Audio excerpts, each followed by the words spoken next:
There's something special about old baseball cards and what they represent. The picture on the front represents the player, sure, but I also like to imagine what the history of that particular card might be, too. This is the oldest card I own. It's an 1887 Allen Ginter Captain Jack Glasscock. 1887. In 140 years, how many people do you think have owned this particular card? How this thing survived this long, I can't even imagine. I mean, these were just for fun. Little kids kept them. Hell, some of those kids were probably smokers. In fact, based on the photos I've seen from the early 20th century, I don't doubt that at all. Smoke up, Johnny.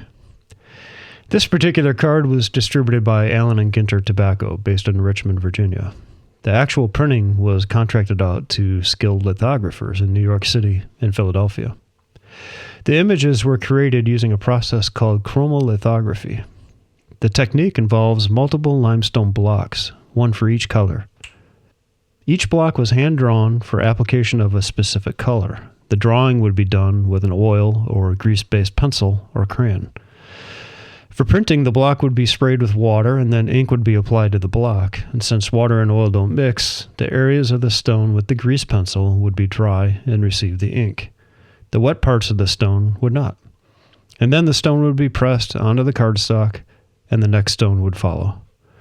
Some of these images would use 20 or more color plates to achieve the depth that we see. Artists whose names have now been lost to time originally did the portraits in watercolor.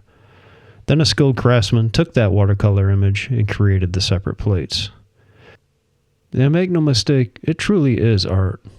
If you ever get a chance to see one of these up close, you should really take a moment, look at the detail, and think of the history and the limited technology of the 1800s. These really are just incredible. The cards were so popular in their day that it was common for collectors to paste them into scrapbooks. And this is why many of the cards will be found with either paper loss on the back or small blobs of glue with scrapbook paper sometimes still attached. The back of my card is damaged, but to me that just adds to the story. Someone had this in their scrapbook for who knows how long. I wonder what else was in that scrapbook. If only Mr. Glasscock here could tell us. And now, a word from our sponsor. Do you have a toothache? Well, no need to suffer, kind sir. Visit your local druggist and ask for Lloyd Manufacturing Company's Cocaine Tooth Drops, the instantaneous cure. Priced at only 15 cents per box, our drops are made with all natural ingredients and pure imported cocaine. Lloyd Manufacturing Company, Albany, New York. Now, back to our program. So who is Captain Jack Glasscock?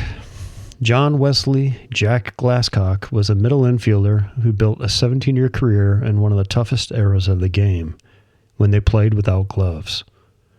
Jack was renowned as the best defensive infielder in the pre-1900 era.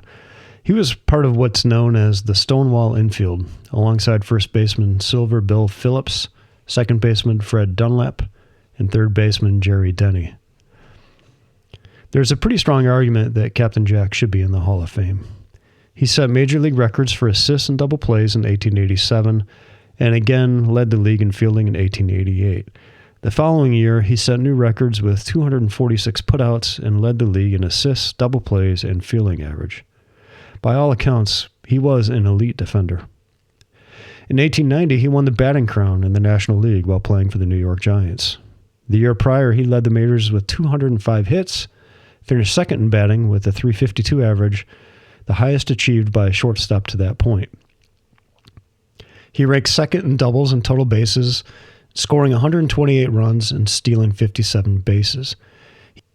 He even took over as manager for his club, the Indianapolis Hoosiers of the National League. He actually hated managing. I read a Sporting News interview with him as an old man. He recalled that being a manager just required too much work. He had to arrange for team hotels and organize the train travel. And I love this. Get this. He had to coordinate all the horses to get players to the ballpark. Horses. Yes, horses. He was dubbed Pebbly Jack or Pebbly Jack by writer Harry Weldon, editor of the Cincinnati Enquirer, for his habit of meticulously studying infield dirt and picking up any pebbles that might cause a bad hop. It's something that every infielder does today, but at the time, he was an outlier. As Sabre biographer William Aiken says, it reflected the seriousness with which he approached his craft, and he was thinking about the game at a higher level than most players of his time. He was also sometimes called Battle Axe. According to an article I read from January 1901, he had quite the reputation as a fighter if a game of baseball were to get physical. And in the late 1800s, it often did. He earned the nickname Captain in a slightly less fun way. He was named as team captain while playing with the New York Giants. Captain Jack was born July 22, 1857 in Wheeling, Virginia. Yes, Wheeling, Virginia. Today it's West Virginia, but Captain Jack was born before West Virginia even existed as a state. That's how long ago our timeline extends here.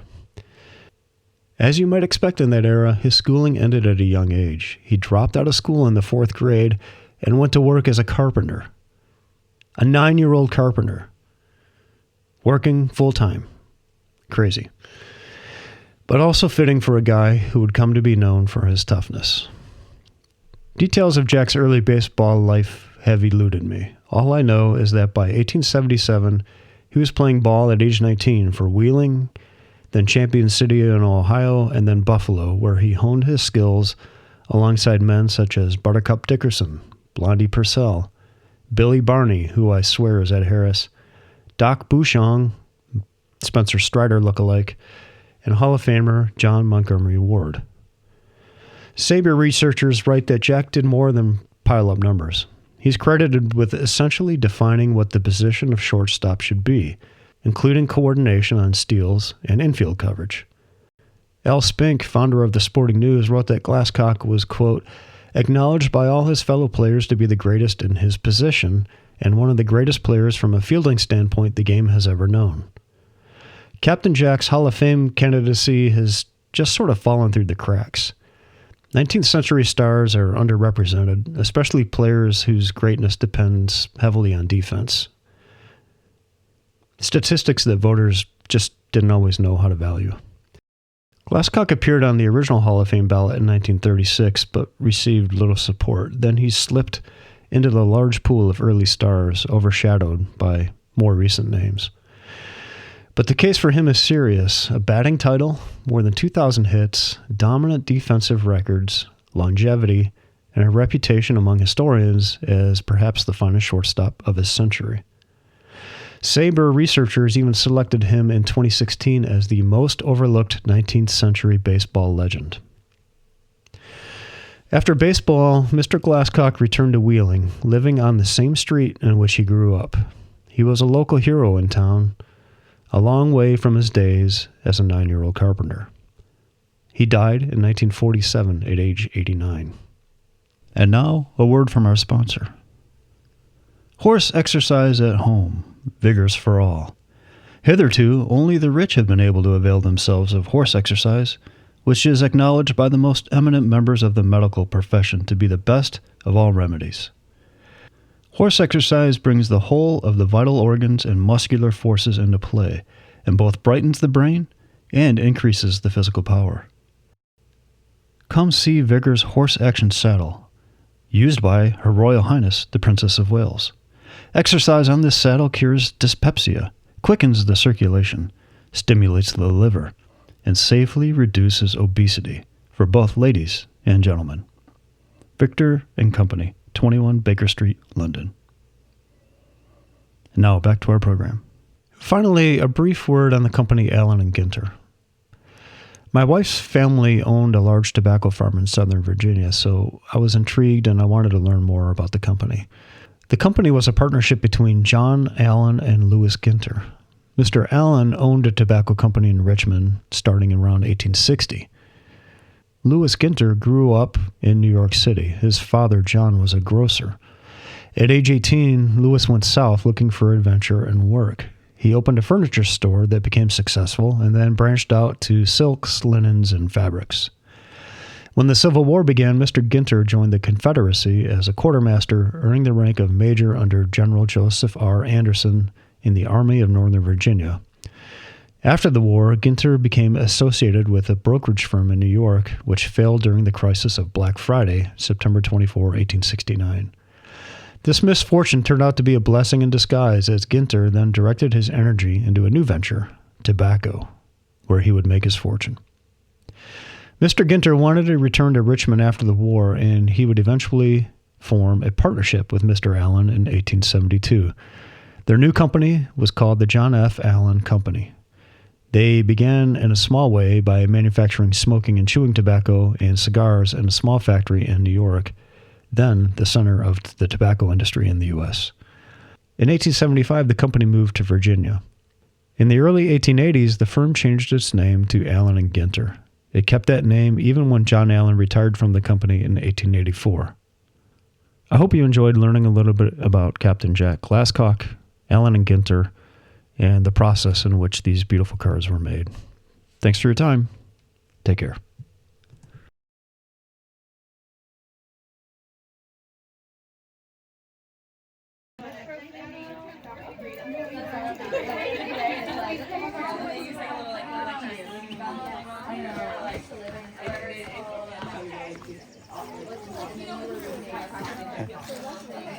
Electromagnetic waves.